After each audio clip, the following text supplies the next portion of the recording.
One of the most important and rewarding things you can do for your horse is form a true bond and relationship. Your horse has more needs than just physical needs. Your horse also has emotional needs.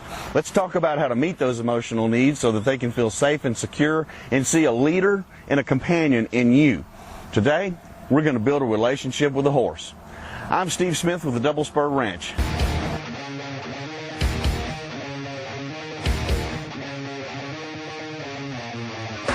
There's so many different things that you can do that help your horse see a companion and leader in you. One thing that we need to be aware of, if you're a new horse owner or thinking about getting a horse, is that horses aren't drawn to your sweetness. They're not drawn to all this and all that. I mean, that's good, and they need that, but they're drawn to your strength.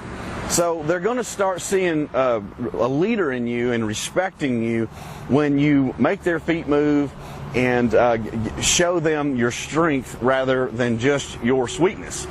Now we're going to do a little bit of both today to build a relationship, a lasting bond with your horse, where your horse will want to be with you and need you, and that is part of the contract between you and your horse. Move your horse's feet around in a controlled fashion. I'm just going to disengage Smokey's hindquarters a little bit.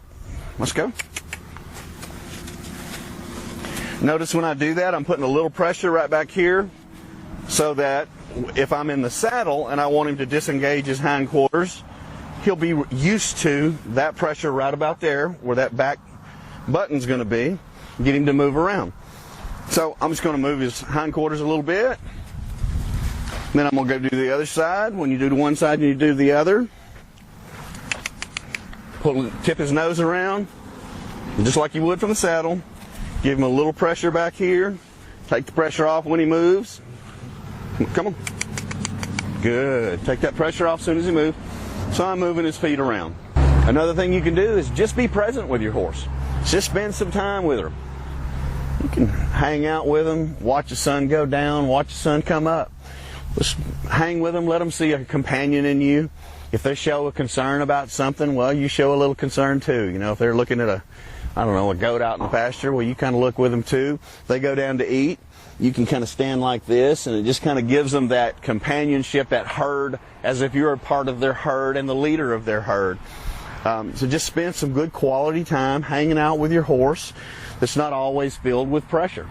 Another thing you can do with your horse is if your horse pulls back from something, or if you've done something to your horse and your horse winces or is frightened by a move that you've made, well, stop it and take 2 steps back. And you see how he's kind of drawn to me when I take a step back like that? So, you know, there's not a whole lot I can do to this guy to make him wince. Good. Engage with your horse. A horse kind of uses his muzzle and his lips and his nose. That's kind of their hands, you know, that's what they're going to use. So sometimes your horse will come up and kind of sniff over you or whatever. Rub them on their muzzle a little bit. You can kind of massage their gums a little bit and just kind of give them a little rub right there. When you do that, if your horse offers to do that with you, do that back with them. That is a form of closeness with your horse. Now, some horses don't care for it. If they do pull back, well, then you step back a little bit and give them that little bit of respect and observe their concern about it. But if they want that, don't swat them away thinking they're trying to bite you, unless they are. But in which case, you know, you would need to give them a little swat on the nose. But for the most part, if they're trying to engage with you, engage back. You know, don't assume that they're trying to bite you every time, and just engage with your horse. They like that. Dance with your horse. When you're doing things with your horse and you're moving your horse's feet around, try to look at it as a dance. I'm just going to have him move in a circle around me, and I'm going to keep my flag right back at his tail and drive from his back hip and keep him doing a short lunge in a circle, and then we'll switch directions. And as we do that, that'll be our little dance, and it's something that we can get on the same page with and help us build a relationship. Come on. There we go. Take that pressure off. Now I'm going to switch him. I'm going to pull him around. Pressure over here on this side. I changed hands with my flag. Good.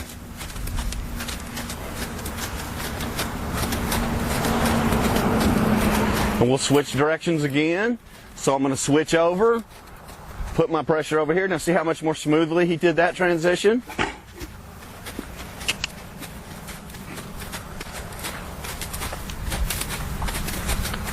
Whoa.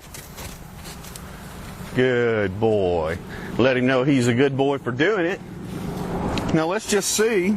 I'm going to take my lead line over here and just put it on his back. Let's see how much he wants to stay with me now. Oh, look, he's following me. Let's just see how he does. Now, if you'll notice, he's sticking with me now. We've had a little dance. We've done our routine. We've got on the same page. And so basically, he wants to kind of stick with me because he sees me as a good leader and a companion and somebody who he can respect and trust. These are some of the things you can do to help develop a good bond with your horse. Now, of course, you need to do them longer than what I've done in these videos. You can do things in the round pen. Lunging your horse is very good for your horse. But spend some quality time with your horse, making their feet move, observing their concerns and helping them see that you see them. These are the types of things that will help you develop a wonderful, lifelong relationship with your horse.